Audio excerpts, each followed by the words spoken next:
All right, so let's get this going. Okay, so today we are talking about communicate change with empathy, which I'm sure you all strive to do every day.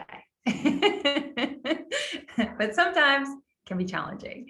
So empathy, if you're leading, if you're a leader in any capacity, you're often asked to lead with empathy, but often you might ask yourself, well, what does that mean exactly, and especially in a change context. So we want to talk about how you communicate with empathy, especially in a change context. So that's what we're going to focus on.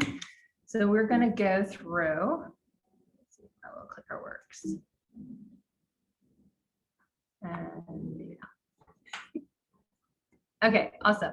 So we're going to talk about three things. We're going to talk about the leader's role to tune in during a change situation. We're going to talk about how to prepare for the difficult questions you get during change, the common ones. We're going to talk about the common ones. And you notice I put calm, energized action, and that's partially because that's your role as a change leader, is to bring calm to the situation, but also energized action, because you don't want to put people to sleep. You actually need them to pay attention, but you want them to have a calm kind of a feeling in general. And then how do you know? How do you know that your message is landing? So you need to notice and respond in a way that is constructive. So those are the things that we're going to talk about. So the first thing is tuning in. So the leader's role, so using empathy to understand what messages people need to hear from you. So the first thing I want to talk about is the change leader's role. So if the business value of a change is dependent on people doing things in a new way, then the change leader's role is to create the conditions that make it easier and safe for people to do those things, right? So that doesn't mean it's optional. It just means that your role is to make it easier to tune into what that might be, and also make it safe for them to do that. So that begs the question, what are you asking people to do differently, and how big a change is it from their point of view? Again, this is the empathy mindset, right? So we're trying to figure out, what does this mean to people? So that is your part of your role as a change leader. So when you think about that, you're thinking about empathy, which is the ability to understand another person's perspective, right? And then also psychological safety. And this is a concept that was developed by Amy Edmondson. And it's the belief that, I won't be humiliated if I speak up and ask questions or make mistakes. So this is a concept that's been out there for a while, and it's getting more press lately. So this is something we want to make sure we bring forward in this conversation. And then also applying joy at work. So this is something that we've been researching for a long time. And our definition of that is joy at work is an employee's willingness to do all these things, to participate, commit, be accountable, to trust, to belong, to act with cohesion, adapt and grow, demonstrate respect, and act with integrity. All of those things are the conditions that make it a situation where people can thrive in their work, right? All of those things. But employees have to be willing to do those things, right? You can't make them do those things. They have to be willing. So you, as a leader, and the company need to constantly create those conditions to make it easy and safe for people to contribute in these ways. And then that's not enough. Employees actually have to accept the invitation, right? You can create all the conditions you want. If the employees don't accept the invitation, there's nothing you can do about that. They have to be willing as well. So that's why we think of this as a two-way street, and an employee's willingness to do that primarily. So when you think about that, that's when we bring in this tool. This is what we call the change leader's empathy cycle. And so we often give this to change leaders to have with them all the time. It's just a reminder for their role in communicating. So I'll walk you through this quickly. So first thing you need to do is just kind of understand the impact. What do you think the impact is? You might not get it right completely, that's fine, but try to understand their point of view, and what information will they need to know based on that. And then from there, let's communicate. So what can you share that will help them make progress toward the change? So even though you might understand that they need to have a lot of information, you may not be ready to communicate everything, and that's fine. But tuning into what that is the next step. So then you communicate, and then after that, you seek reactions. And the idea there is to tune into how is it landing, and what reactions did you expect? Which ones didn't you expect? And what does that tell you about their perception of how big this change is and the impact to them, right? So that should tell you something, which brings you back to step one, where you're trying to, again, understand the impact. What do they need to know, communicate, and so on. And this is something that, as a change leader, this is what you do throughout the change process. And some people are going to be needing more of this than others, right? So some areas are going to be more impacted potentially, and or they have a perception that they're more impacted. So you will find that you are spending more time doing this kind of thing with some people and less with others. And that may be right. It may not be right. And we'll talk a little bit about that. So that's just something to keep in mind. And so why pay attention to this? So you all are here, so clearly you care about this. But I'm going to just go ahead and state the obvious, that how you handle change impacts your culture, right? So it's really not as much about the change itself, because most people understand that companies have to change. It's not necessarily the change that gets people upset. It's how you handle the change that gets people upset. And it also impacts your ability to attract people, to retain people, and to engage people. And I've included this little stat from Fast Company. It's a publication that came out in February. And we can send this to you. You might find it interesting. They say 52% of workers are considering a job change. And many have plans already. And you may have noticed this. We certainly have. People are switching jobs. So you might want to care about this, because, are you losing people that you need to keep? And are people checked out? So that is kind of the starting point. So now I want to talk about how to prepare for the typical questions that you get during change, and this notion of calm, energized attention. Is that something you wanted to chime in about? I think there's it could seem sort of contradictory, right? Are you energized or are you calm? Which one is it that you want to have happen here? And I think what I think about is you want to be energized in your attention, right? So paying attention to what are people saying and listening to them, actively listening to them. But I think of a leader in general, and certainly one that's taking a group through change, needing to be calm and exuding that kind of an atmosphere, right? So absorb the stress to some extent, don't reflect it back, and try and calm people down. So you can make a more rational, thoughtful decision, go after whatever the problems are, and really make sure that it is appropriate. You have the right level of energy. But to do that as a leader, you got to be energized and paying attention to what's going on and taking care of people. And that wasn't always obvious to me. It's kind of something I picked up along the way, got coached into to some extent as well. And so just pass that on to you guys. So I think that's really a helpful way to think about it and to make some good action that way.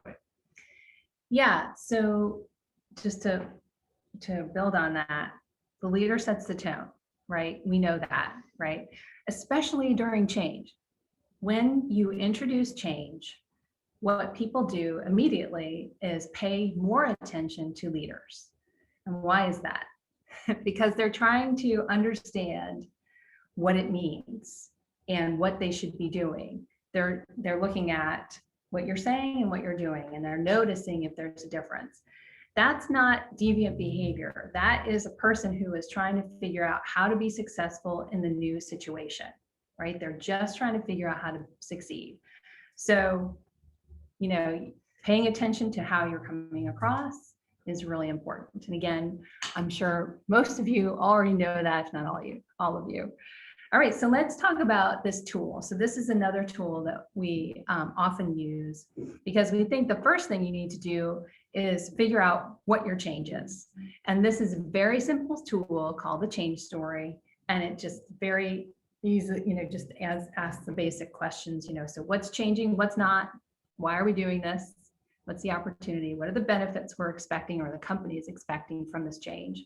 How will this happen? When is it going to happen? What are the major milestones, that sort of thing. And then what will stakeholders notice next? What's interesting is this seems like a very simple tool, but oftentimes, and you may have had this experience, when you go to write the answers down, you'll find that you don't have all the answers.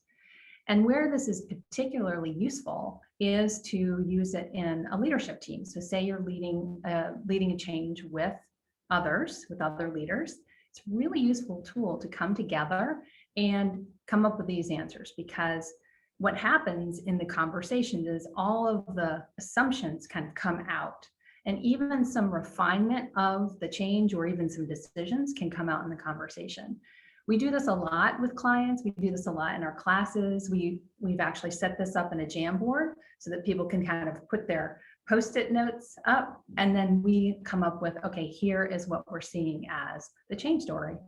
And then how leaders use this is they keep it with them as a reference, and they come together periodically in their meetings and they talk about it. They say things like, well, here's what I noticed when I communicated this, and here's what I noticed people asked about, and here are the kinds of things that I ended up saying, or here are the questions I couldn't answer. And again, it's not just clarifying what's changing, it acts as an alignment tool for leadership. And as I just said, people are going to be paying more attention to leaders, what they're saying and what they're doing. And again, that's just natural reaction to the change is happening. I've got to figure out how to be successful in this, so I'm going to pay attention to leaders. So it's a really useful, simple tool for communication and alignment. So let's talk about leadership pressure in a change context. And I talked a little bit about this last month when we did the webinar on getting your team to lead change. So we're going to go into this a little more detail. And these are the questions that you get when you are going through change in your company. So at the top there, you'll see those 5 steps. This is how we think of, this is our model for change. So you're starting, first step is you're getting started and you're solidifying the vision. The next step is, okay, now that we have a sense of what this change is, we're going to go investigate, we're going to figure out who's involved and what this change means. So gathering reactions. And then once you know that, you can start doing things. You can start to create things that will help people, make the change that you want, make it easier for them. And then you implement those things that you've created. And create and implement is kind of in cycles. It kind of goes back and forth, because as you implement, you realize, oh, I need to create some more stuff. So that happens over and over again until finally you've reached a good amount of adoption where you can move into wrap up. And that's when you're learning from what happened and celebrating, recognizing all that's been achieved and recognizing people's efforts. So let's talk about the questions you get in these different phases. So the first set of questions are, and I'm putting this in the context of pressure, is what is this? Why are we doing this? And is this really going to happen? These are the questions you get. And even if you're not getting them directly, it's what's happening in the back of their mind, and you might be getting passive aggressively, but this is definitely pressure you're feeling as a change leader. Now, at the same time, as a change leader, you're feeling internal pressure. So let's add that pressure to this list. And that's pressure from yourself. Did we make the right decision? Are we ready to handle this? Am I prepared to answer questions and manage reactions? So you can see when you start, there's all this stuff that's churning up already.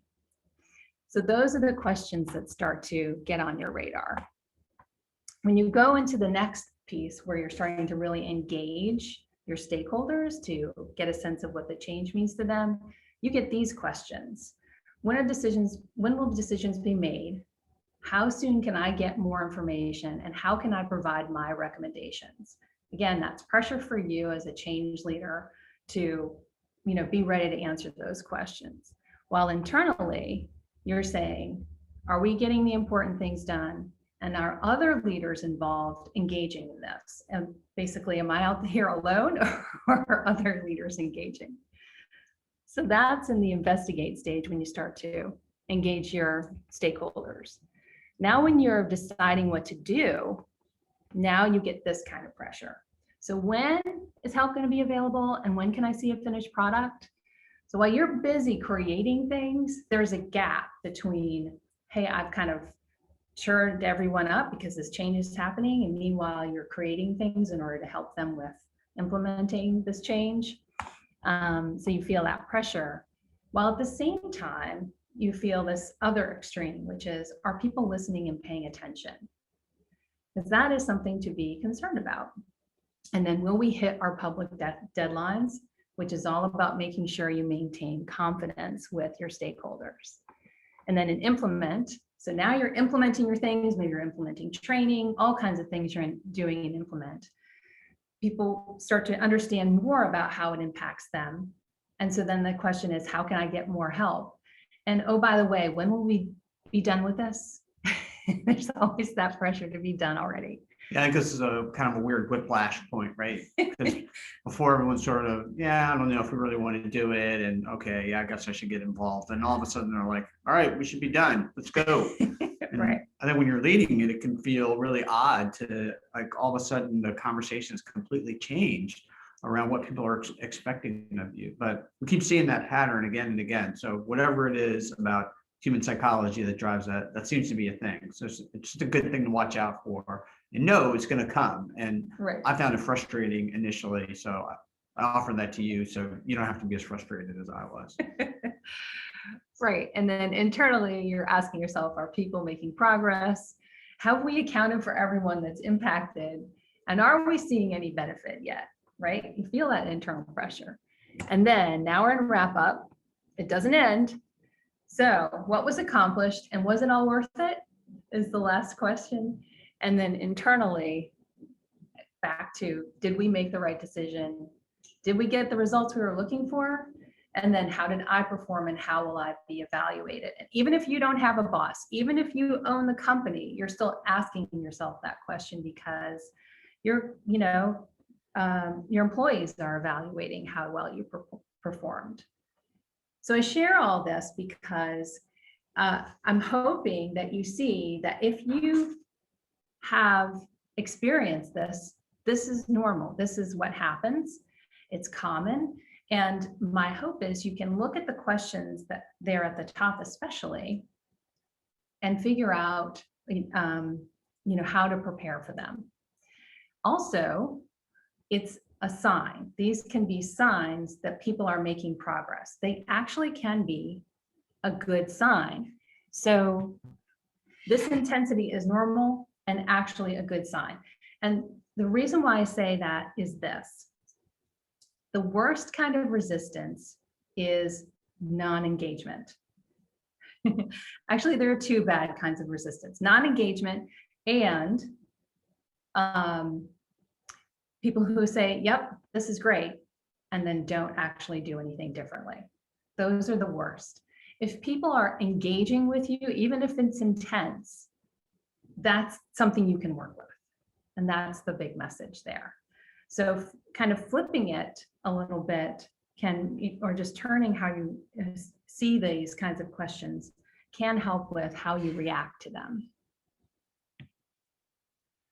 So let's talk about how you know, like what are the signs that your message is getting through, and then how should you respond? So this is a very simple model that we use.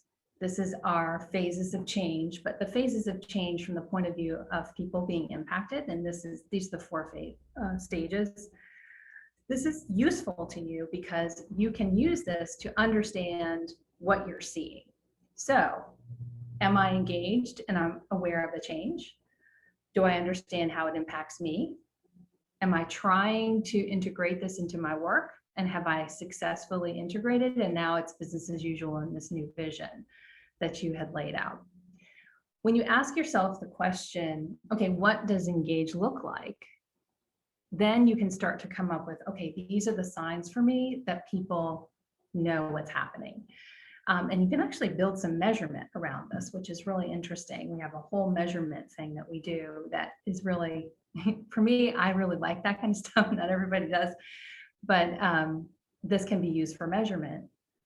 The other thing is you might think engage and understand go together, and that's not really true. People can be aware of something, but you could see signs that they don't understand that they have a role in it, right? So there is a difference there to pay attention to. So how might you know?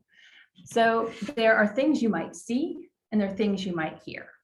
So how do I know people are aware of what's changing? Maybe they are showing up at information sessions. How do I know that they understand the change, how the change impacts them?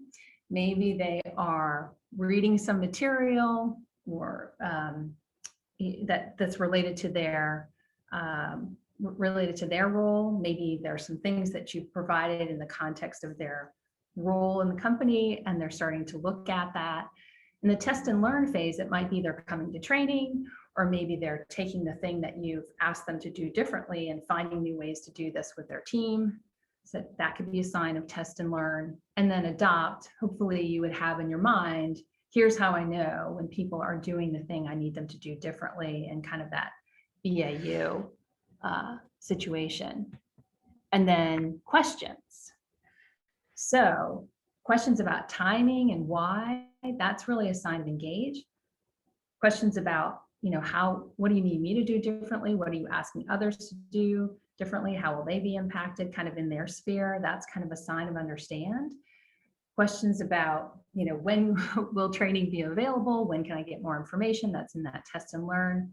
And then business as usual questions, rather than questions about the change, is a sign of adoption.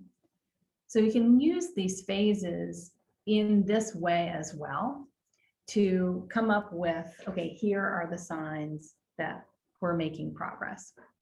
That said, I know this is all very pretty and it looks like normal. People can go backwards, right? As they realize more and more how it impacts them, they could, and they're in that test and learn phase, they can go back to understand and ask you some questions about, okay, are you asking me to do this too? That's normal as well.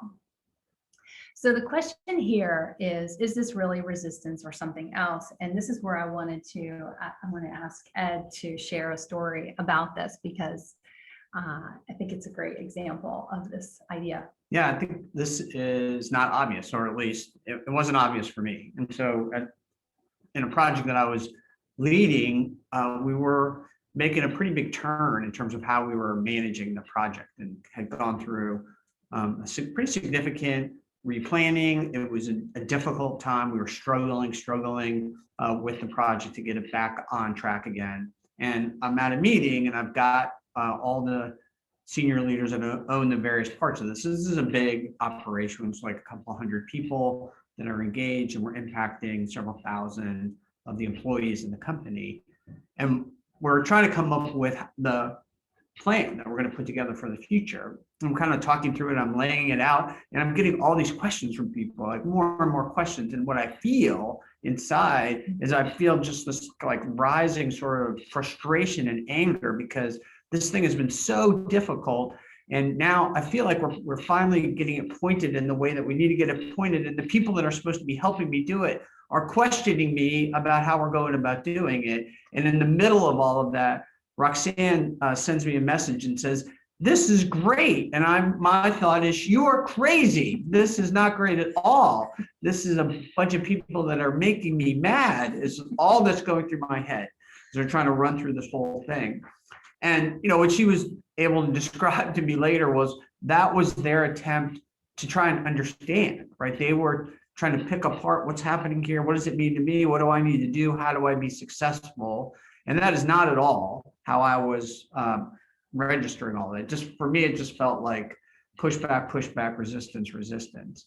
And really, they were trying to get engaged. And this was the way that they were doing it. They were questioning to understand.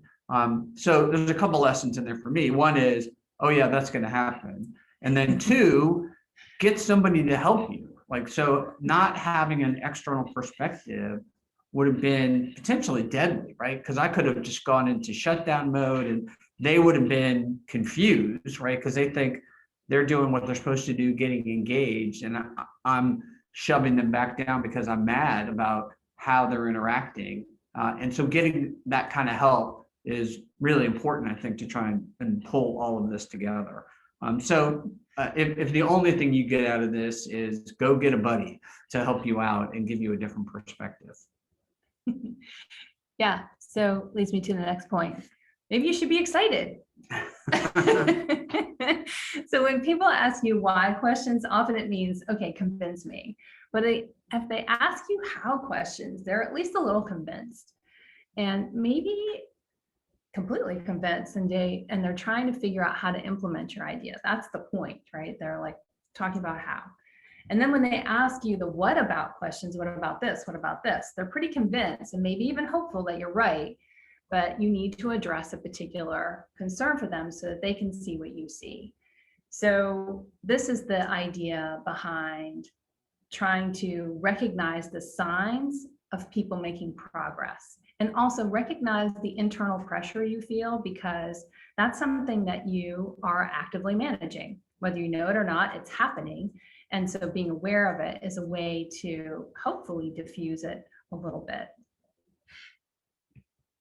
So we think of change and joy at work together. And the idea here is that when you make a change, you can actually increase joy at work, which sounds weird because people mostly think of change as fear, but you can actually implement a change in a way where you can build trust, you can improve relationships between employees, you can improve the employees' relationship with the company. And so it's all about how. It's not so much about the change itself, it's all about how. And even the worst changes, if you treat people with respect and you treat everyone with respect, including yourself, then it makes a huge difference in how people experience it and how people engage with the change and how people feel about you and the company and the change itself. And you might think to yourself, yeah, sure, that only happens in companies that are happy. You talk about joy at work, so that must be for happy companies. Actually, that's not the experience at all. Our personal experience and the experience that we have gathered through research and interviews that we've done has led us to create this report. It's called the Best Team Experience Report, where people answer the question, tell me about, describe how your best team you've ever been part of or you've ever led, what was happening and what made it that way. And these are the common responses that we got. We're there to support each other. We had a hard goal. We had a clear destination. We all focused. We helped each other. We laughed and did silly things to keep ourselves going. No egos. We debated and tried things. We took risks, sometimes failed, but we mostly had confidence and we could recover. So this report goes through the entire interview and aggregates all of the answers that we got, and also walks you through the whole interview process in case you'd like to do it yourself with your own team. But you can hear a theme in this, that there was a struggle.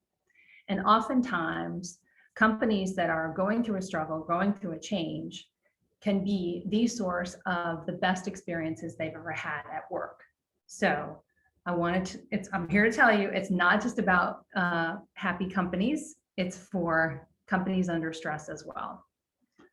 Yeah, guys, I just put the link in there. So we have a survey on our website. If you're interested in contributing to the information that we have, we would love for you to do that. And by doing that, it'll kick out the report back to you. If you don't feel like doing that, then just send us an email and we'll kick it over to you. But we're trying to gather as much information as we can and continue to build out our sample size as much as possible to see if we can get smarter and smarter about what this takes. And then we are all about joy at work. So we have created a Joy Research page that has some resources on there for you if you're interested in, going in there and looking at it for yourself. We have just published a Joy at Work ebook. So excited about. And so we are happy to share it with you. We're now using this as our foundation to create more specific tools related to change for leaders and for change practitioners, anyone who is needing to lead or manage a change. So more to come on that. Basically what I'm saying is there'll be more chapters. So anyway, but that's out there today, and it is meant to be very practical and something that you can put to work. Yeah, and we will, in the follow-up email we'll send, we'll have a link in there so that you guys can get to it, because we haven't set it up, because no kidding, it just went up on the site 2 days ago. So we're excited to get it out, and you guys will be the first ones to have access to it. So thanks for coming. Yeah, it's amazing. The pandemic lockdown can help you focus. So that Right. This is a production of that. And this is a class that we have coming up related to leadership, change leadership. These are the things that we cover in it. This is a really popular course. We do this in-house as well as for the public, and our next public one is happening in May. Yeah, and I just put that in the chat as well. As you want to take a look and see more information about it, you can. We have just a deeper description of it than what Roxanne is showing here on our website. And then this is us. We are writing a lot. We actually have an article on change. How do you know if you're a great change leader? Right. Let me go find that and I'll put that in the chat. Yeah, so you might be interested in that. As part of the change leadership program, we do take people through an assessment so that they can see where their skills are. And it's not just about where their skills are, but also it's situational. So every change is a little bit different. So the risk to you personally is a little bit different. So anyway, and that's it. That's what we wanted to share. All right, guys. So what questions do you have, or thoughts, comments? Love to hear what you guys are thinking and see what else we can answer for you. Or if you got suggestions of other things that we should be chasing after, also useful. Yes.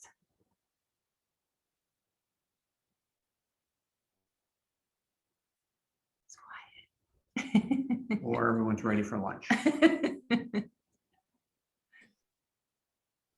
How do we get a Roxanne on our team all the time who's always excited about change? Well, okay, first you have to Can we clone her? Not yet. We're working on it though. Okay, We'll, that's the next book.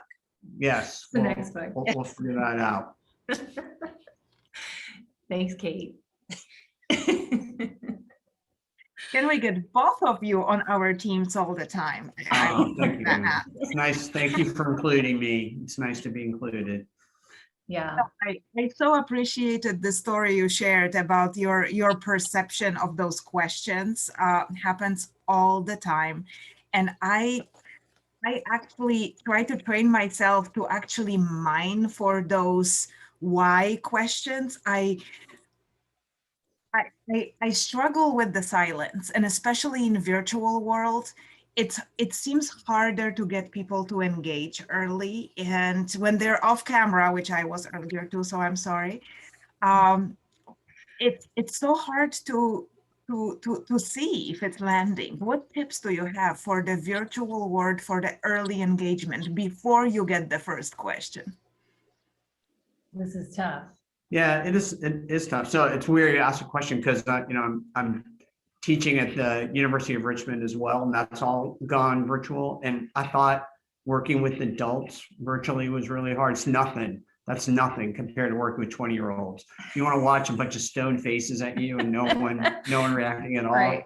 That's a good ego deflator right there. As you realize you're not as funny as you think you are. What some of the things that we've been doing is really crafting it in. So we're thinking ahead of time and like, okay, well, how would we get people to try and engage and use the tools around Zoom for that kind of stuff? We've been playing more and more with the like whiteboard capability so that people could interact with the whiteboard capability. And then also do things, Roxanne mentioned using a Jamboard. So things where you can the team can collaborate together and everybody can look at the screen together. But it's much more, contrived is not the right word, but planned maybe is the right word, from what we would do before. And maybe that's good to some extent because it forces us to think about it more. You're not just doing it on our feet, making it up to some extent as we go. And now we have to think about it ahead of the time and kind of plan it out. But I think you have to do that part, with the delay that occurs with any of these tools like Zoom or Teams or any of them, as well as, right now, all of you guys are, 2 inches by 1.5 inches. So, it's really hard to try and understand what's going on. It's very hard to see facial expressions, as you guys all know, after a year of this. And so trying to bring it out at people has been better. The other thing we've done, which maybe is one of our more, at least it's a comfort thing, is if you ask a question, we're getting to the place where we're setting up to be able to talk over the time while people are typing their answers into chat. And the reason that we're doing that is that we're just finding that silence awkward, right? So you say, hey, can you guys put something in the chat? That's a good 15 seconds before something's going to happen, which feels like 15 minutes when you're just staring at the little 2-inch squares and no one's saying anything. So those are some of the things that have been good. Yeah, Kate says Slack. It's also been a great tool using something like Slack to be able to communicate back and forth as well.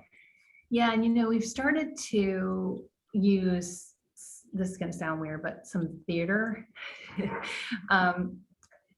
One of the things that we have heard from people is they like that because they have to be on meetings all day and it's just so boring. And so it reminds me of being in person, and it was just like meeting after meeting with slide deck after slide deck. So how could you mix it up so people would actually look forward to engaging? And so we've tried some light kind of theater stuff. And to Ed's point, it takes a little bit more preparation, but not that much. It's much more about intention. Like we sent a message to a bunch of people. We were about to have a meeting with like 20 people, and we sent a message to 5 people, and the subject line had shh in it, and and they opened it up and it was a script. And the idea was that we asked them if they would participate in performing like a little bit of a play. It wasn't like anything substantial. A dramatic reading. Okay, dramatic reading. Right. So low pressure, right? Because our job, as I said throughout this presentation, is to create the conditions to make it safe for people to engage this way. Like that's the intention. So our job is to make sure that they feel safe and they feel like awesome about doing it. So doing things like that makes a huge difference in engagement. And people are like, whoa, what was that? Okay, now maybe I'm paying more attention. What's going to happen next? And then wanting to show up the next time, right? It's not that we inundate them with stuff like that. It's just a little bit of something to mix it up helps a lot. So there's a question that in the chat Kara asked, are we talking about, when we say change leader, are we talking about the sponsor, executive, those folks, or are we talking about change practitioners? And Kara, we mostly make a distinction of change practitioner as the work of the professional, change leader as the person that's responsible for getting the overall project done, and kind of use that. But most of what we talked about today, we would see applying to both. I mean, we're focusing this on the change leader, so we see it as a place for people that are leading teams or leading large groups to think about, how do I do that in a better way? And then folks like you who are practitioners are there providing much more than the depth around that, right? They're not going to know nearly as much as you guys do about what to do and what the kinds of things to take care of. But we want to make sure that they're aware and thinking about both what are the things that they should be doing, as well as how can they engage somebody who's a change practitioner to make the whole thing go better for them. How do they partner really with folks like you who do that kind of work so that they can be more successful? So I hope that answers your question. Yeah, and you're a change leader too. I think of change practitioners as leaders as well. It's just you have a unique viewpoint. Wendy says, plant a ringer, ask an ally to ask a question. Yeah, that's a good one. Yeah. Yeah, get some questions planted out there. That worked in in-person meetings as well. Awesome. Any other questions or comments? Hey guys, it's Tom Durr. Hey, Tom. Tom. I just want to thank you guys for doing this. This was definitely an interesting conversation. And the one note that I took down, and so I have teenagers who are in school. I've watched them in class. I can't imagine how teachers are doing it right now. It's just painful. But the idea that the communication is the start of something, noticing observations from people. Where I work, we do a lot of change, like 3 times a day, it seems like.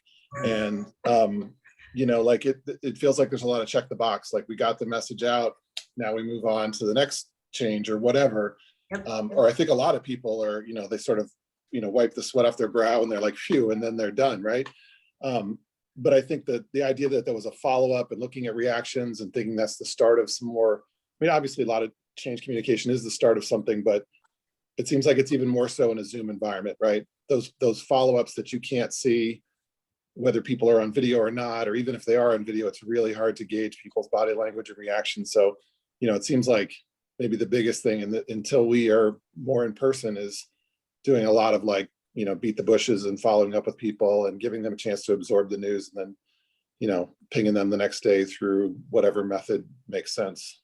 So that's kind of the big takeaway I got from this conversation. Yeah, it's really good. It's really good, Tom. We do that all the time, right? And we send the message out and then surprise when people say later, I didn't know this change was happening. Told you. Right. That's not unusual that people didn't know, because if you think about your day, oh my gosh, how many things do you have to process in a day? So it's easy for you to miss that. And the question we often get about, well, what do I pay attention to? We say, pay attention to where the risk is. You can't pay attention to every single thing sometimes, like every stakeholder, because it's just too much, but pay attention to where the risk is in a proactive way, because you don't want to be surprised later. It's the worst. So anyway, you just made me think of that.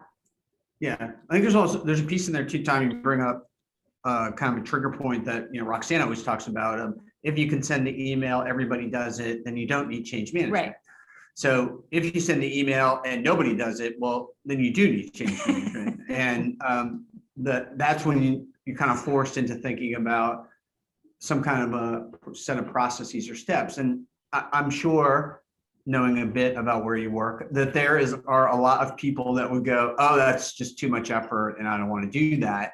And I can understand that for sure, but it's mostly, almost always less work than trying to clean it up on the back end when now you're late and people haven't done what they needed to do, or they did it wrong, or something broke.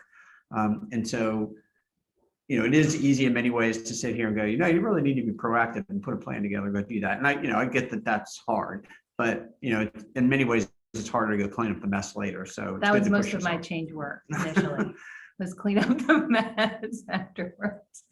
And that may be familiar to others. Anyway. All right. Well, we're at like 12:30. Does anybody have the last question that they want to pose? That's just too daunting to set it up. No, that's the last question. That's not a safe environment. That means it's got to be a great question. I'm not doing that. All right. Well, we'll stop here and say thanks. We were really glad to have you guys here. Glad always to have the conversation and have folks engage with all of this. And we're doing these twice a month. Analytics one in the beginning of the month and a change leader one at the end of the month. So we hope to see you guys in some future webinars. Good to see you guys.